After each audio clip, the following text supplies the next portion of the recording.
Forecast.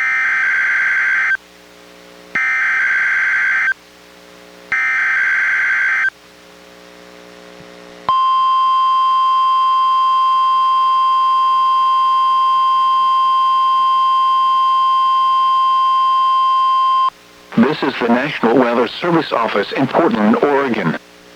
The preceding was a test of NWR weather radio's warning alarm. Tests of these receivers are normally conducted every Wednesday between 11 a.m. and noon.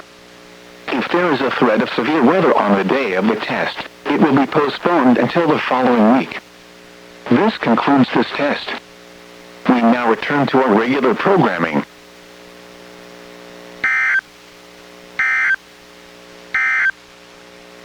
Forecast for the North Oregon coast. Today, partly cloudy this morning, then clearing.